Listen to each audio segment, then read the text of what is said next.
মহাপুরুষজির পুণ্যস্মৃতি। স্বামী শান্ত স্বরূপানন্দ। 1922 সালের বর্ষাকাল। কলকাতা হতে পূজনীয় শরৎ মহারাজের চিঠি নিয়ে পূজনীয় মহাপুরুষ মহারাজের দর্শন আকাঙ্ক্ষায় প্রথম বেলুড় মঠে আসি।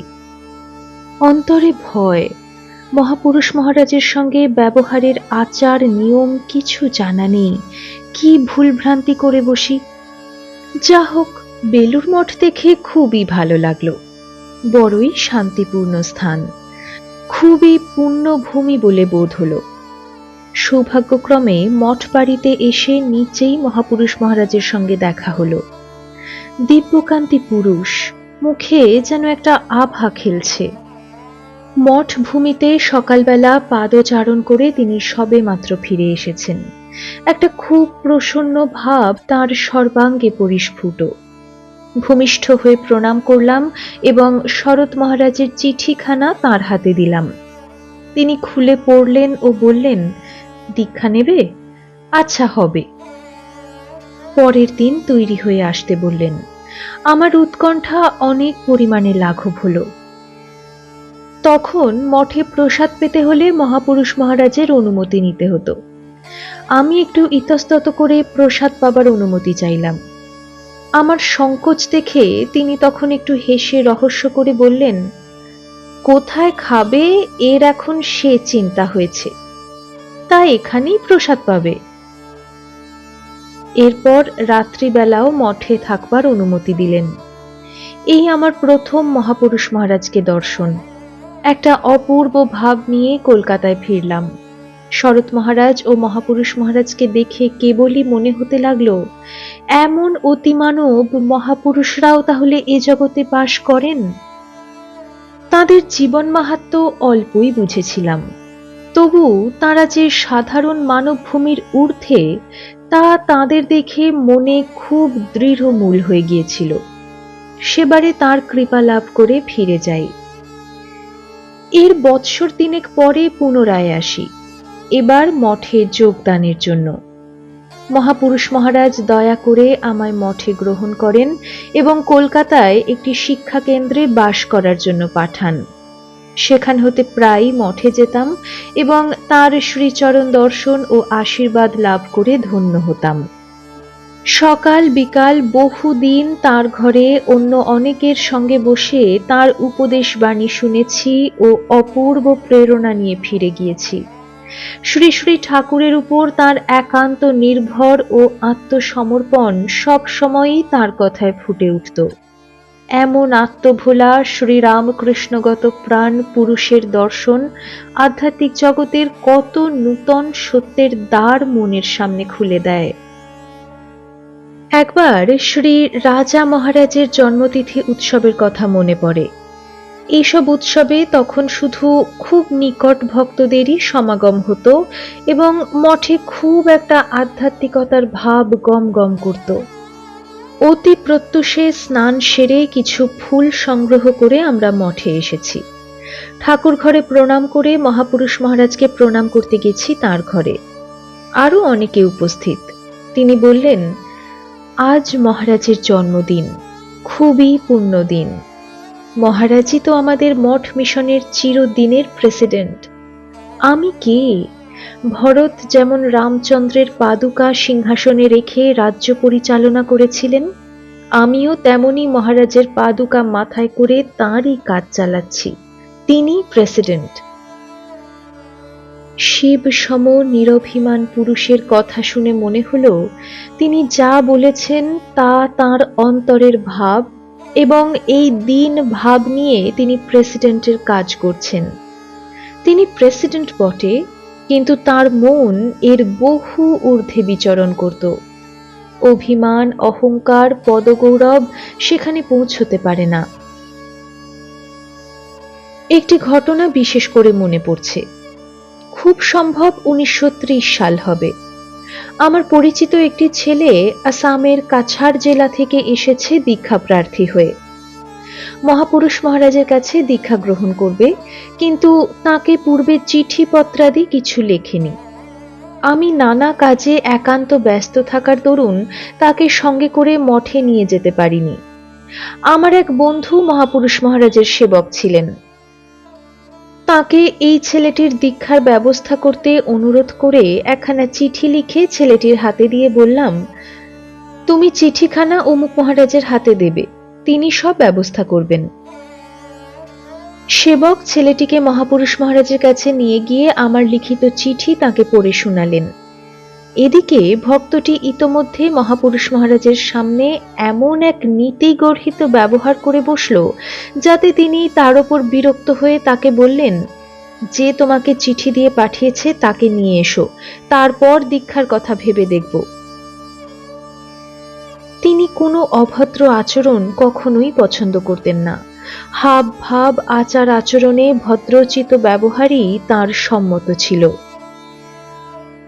ছেলেটি বিকেলবেলা কলকাতায় ফিরে এসে আমাকে বলল, তিনি আপনাকে যেতে বলেছেন। তার অধিক আর কিছু যে ঘটেছে তা কিছুই সে উল্লেখ করেনি। পরের দিন তাকে নিয়ে আমি মঠে গেলাম। মঠ বাড়িতে প্রবেশ করা মাত্রই কেউ কেউ বলতে লাগলেন, তুমি কাকে দীক্ষার জন্য পাঠিয়েছিলে? আচার ব্যবহার কিছুই জানে না। মহাপুরুষ মহারাজের সামনে সে এমন ব্যবহার করেছিল যে তিনি খুবই বিরক্ত হয়েছিলেন। সব শুনে আমার বেশ ভয় হলো।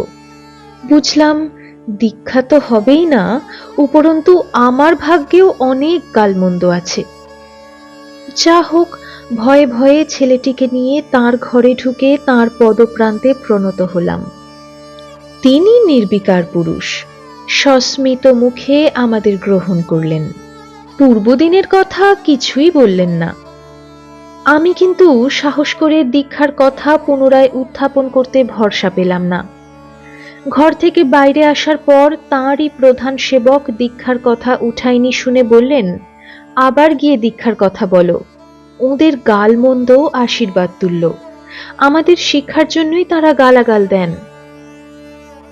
তার কথায় সাহস পেয়ে পুনরায় ছেলেটিকে নিয়ে তার ঘরে প্রবেশ করে বললাম, মহারাজ, এই ছেলেটি দীক্ষার জন্য এসেছিল, দয়া করে কৃপা করলে কৃতার্থ হয়ে যাবে।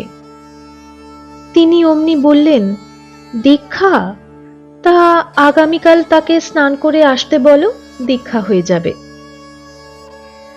পূর্বদিন যে এত কিছু ঘটেছে তার বিন্দু মাত্রেরও উল্লেখ নেই, বরং প্রসন্ন হয়ে ছেলেটির আধ্যাত্মিক জীবনের ভার নিতে সহজে রাজি হলেন।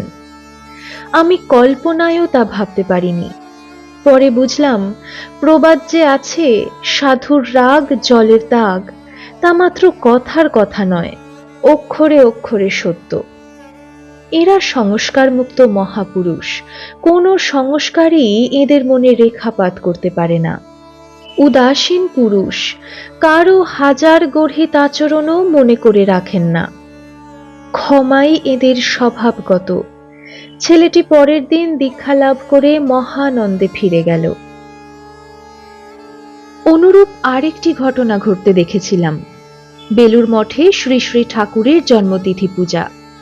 দিনের উৎসব মহানন্দে সম্পন্ন হয়েছে। রাত্রে কালী পূজা হলো, তারপর ভোর রাত্রে ব্রতধারীদের সন্ন্যাস ও ব্রহ্মচর্য হবে। পুরানো ঠাকুর ঘরের নিচে হল ঘরে হোমাদি হয়ে গেল। এবারে নবদীক্ষিত সন্ন্যাসীরা সমবেত হয়ে অপেক্ষা করছেন, অনুমতি হলেই একে একে মহাপুরুষটির ঘরে প্রবেশ করবেন। ইতোমধ্যে শোনা গেল মহাপুরুষ মহারাজের কঠোর স্বর। একজন সেবক কি বিষম ভুল করেছেন, তাই তিরস্কার করে তাকে ঘর থেকে বেরিয়ে যেতে বলছেন। আমরাও নূতন সন্ন্যাসীদের দীক্ষাদি দেখার জন্য সেখানে উপস্থিত ছিলাম। সকলেই প্রমাদ গুনলাম। এই শুভক্ষণে কোথায় শ্রী গুরুকে প্রসন্ন মূর্তিতে পেয়ে তার আশীর্বাদ পেয়ে সকলে ধন্য হবে, তা না, তিনি তদ্বিপরীত রুষ্ট মনে রয়েছেন। যাই হোক, যথা সময়ে সন্ন্যাসীদের ডাক পড়ল। আমরাও সেই সঙ্গে ভেতরে গেলাম। গিয়ে দেখলাম সে কি অপূর্ব শান্ত সৌম্য প্রসন্ন মূর্তি। অপার আশীর্বাদ নিয়ে যেন মূর্তিমান করুণা বিগ্রহ বসে আছেন। মুহূর্তের মধ্যে কি পরিবর্তন! অতি স্নেহের সঙ্গে একে একে সন্ন্যাসীদের গ্রহণ করলেন, তাদের শিখা কাটলেন। শিখা কারো স্থূল, কারো ক্ষীণ, এই নিয়ে রহস্য করলেন। অজস্র আশীর্বাদ ও যত্নে সকলকে পরিতুষ্ট করে বিদায় দিলেন। আমাদের শুধু মনে হলো, মুহূর্ত পূর্বে না ইনি ভীষণ রেগে গিয়েছিলেন?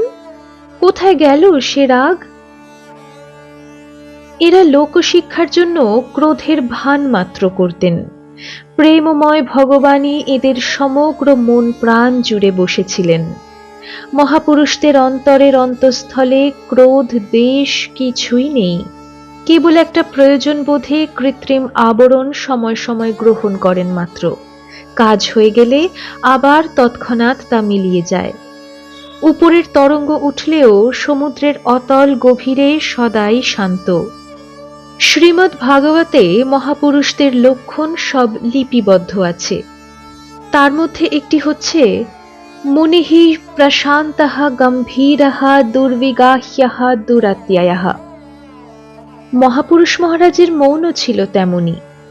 তিনি একবার এক সেবককে বলেছিলেন, আমাদের আশীর্বাদ ছাড়া আর কিছুই নেই, সকলের কল্যাণ কামনা নিয়েই বসে আছি। গালমন্দ এও তোমাদের মঙ্গলের জন্যই করি। অন্য সময় বলেছেন, ক্রোধোপি দেবস্য বরেণ তুল্যঃ। তাদের সব ব্যবহারের পেছনে একমাত্র লোক কল্যাণ কামনা বর্তমান, আর কিছুর স্থান সেখানে নেই। শেষের দিকে তার স্বাস্থ্য একেবারে ভেঙে পড়েছিল। হাঁপানির অসুখে অনেক রাত্রেই ঘুম হতো না। একদিন বিকালে তার ঘরে গিয়েছি, দেখলাম আরো অনেকে উপস্থিত আছেন। একজন প্রবীণ সন্ন্যাসী জিজ্ঞেস করলেন, মহারাজ আজ কেমন আছেন? তিনি অমনি বললেন, যদি শরীরের কথা জিজ্ঞেস করো তো শরীর ভালো নয়, দিন দিন ক্ষীণ ও দুর্বল হয়ে আসছে। আর যদি আমার কথা বলো তবে আমি বেশ আছি। আমি তো আত্মস্বরূপ, রোগ জরা মৃত্যু আমার কিছুই নেই। আমি এই জেনেছি, শরীর থেকে আমি ভিন্ন। শরীরের দুঃখ কষ্ট আছে, কিন্তু আমি তা থেকে পৃথক। আত্মারামের আনন্দের তাতে কিছু ব্যাঘাত নেই।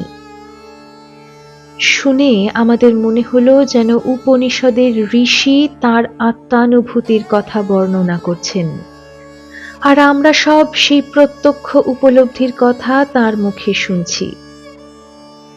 শ্রী শ্রী ঠাকুর ও স্বামীজির ভাব ও কাজের প্রসার হচ্ছে জানলে তার আনন্দের আর সীমা থাকতো না।